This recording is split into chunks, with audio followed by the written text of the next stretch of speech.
हर हर महादेव। अगर आपके घर में भी अगर त्रिवेणी संगम अर्थात प्रयागराज का महाकुंभ का जल रखा हुआ है या हरिद्वार का या किसी भी स्वरूप का जल रखा हुआ है तो आपको यह दिव्य प्रयोग अवश्य से करना चाहिए। कैसा भी दुख, दरिद्रता, रोग, दोष, पितृ बाधा बनी हुई है या हाई टोक लगती है, कोई भी परेशानी है तो यह दिव्य प्रयोग आप अवश्य से कर लीजिए, उसका निदान निश्चित हो जाएगा। तो जैसा कि आप सभी जानते ही होंगे कि अगर आपका महाकुंभ जाना है या प्रयागराज जाना है, किसी भी पवित्र नदी में जाना होता है तो आप जल अवश्य से ही भर कर लाते हैं, परंतु कभी भी काशी से जल भर के नहीं लाना चाहिए, क्योंकि काशी सबसे पवित्र और सबसे मोक्षदायिनी स्थान है। वहाँ पर पवित्र स्थान पर पवित्र नदी बहती है और काशी का जल कभी भी अपने घर पर नहीं लाना चाहिए। यह रोग, दोष, कष्ट, संकट, पीड़ाओं को अपने साथ अपने घर पर आमंत्रित करने जैसा है, प्रेत बाधाओं को लाने जैसा है।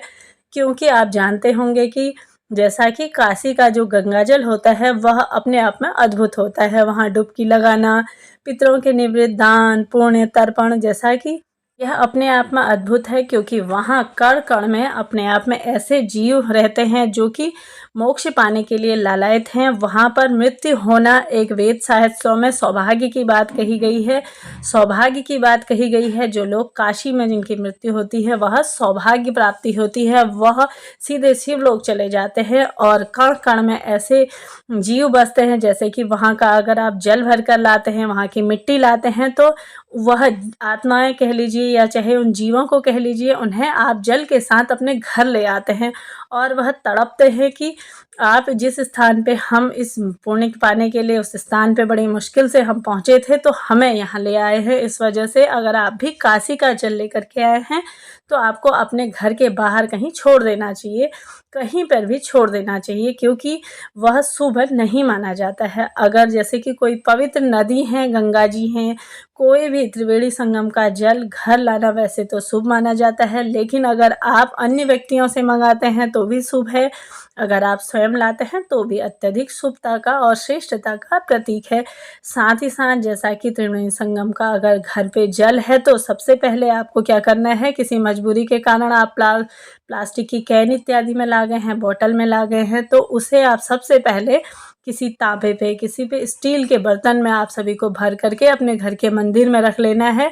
1-2 मिनट के घर के जैसा कि रसोई में रखिए और पितरों का स्मरण करिए। इसके बाद 1-2 मिनट रखने के बाद आप अपने घर के मंदिर में रखिए और साथ ही उस जल को आपको साक्षात इस स्वरूप में पाएं कि जैसा कि यह गंगा मैया की मूर्ति है और जो हमारे घर पर विराजित है।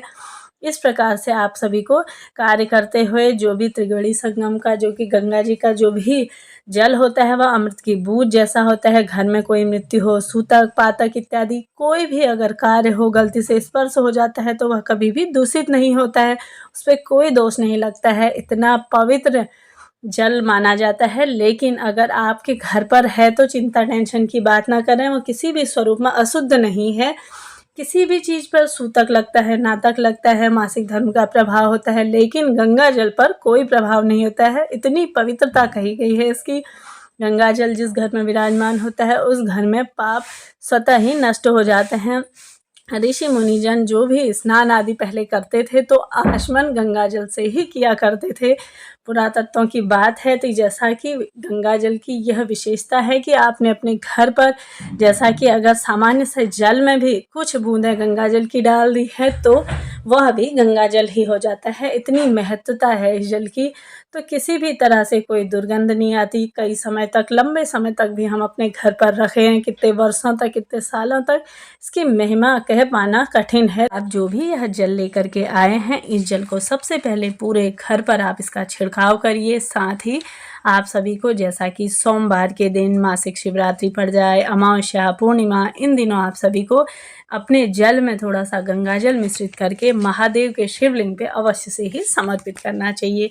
मान्यता है कि गंगा जल के कुछ बूंदें भी अगर हमें प्राप्त हो जाए तो जीवन सुखमय होता है। आप कहीं से भी गंगा जल लेकर के आते हैं, प्रयागराज का हो या हरिद्वार, पुष्करराज, कहीं से भी आप थोड़ा बहुत जल लेकर के कुछ ही अंश उसका लेकर के आएँ। जो भी आप काशी से लाए हैं उसे आप सभी को सबसे पहले क्या करना है, वहाँ से जब आप लेकर के आते हैं तो कुछ न कुछ दान पुण्य अवश्य से ही करके आइए, ऐसे ही उसे मत लाइए, थोड़ा बहुत संख्या में लाइए। और उस जल को आप सभी को अपने घर पर जब भी लाते हैं तो कुछ ही दिनों में आपको इसका वितरण कर लेना चाहिए, यानी कि उसको यूज़ करके आप उसको किसी वृक्ष, आपके घर के आसपास कोई फूल का पौधा है, वृक्ष है, उसके नीचे भी आप इसे डाल सकते हैं। अपने घर पर इसे ना रखें, वहाँ भी आप सभी छोटा बड़ा जो भी आपकी क्षमता सामर्थ्य है उतना दान पुण्य करने के बाद ही इसको आप लेकर के आइए। जैसा कि साफ़ सफाई करने वाले कर्मचारी हैं वहाँ, और भी कई लोग हैं, तो उन्हें कुछ ना कुछ आप दान स्वरूप में दे करके आइए, जितना भी आपकी सामर्थ्य अनुसार बन पाता है। उसके बाद ही आप सभी को यह जल अवश्य से लेकर के आना चाहिए।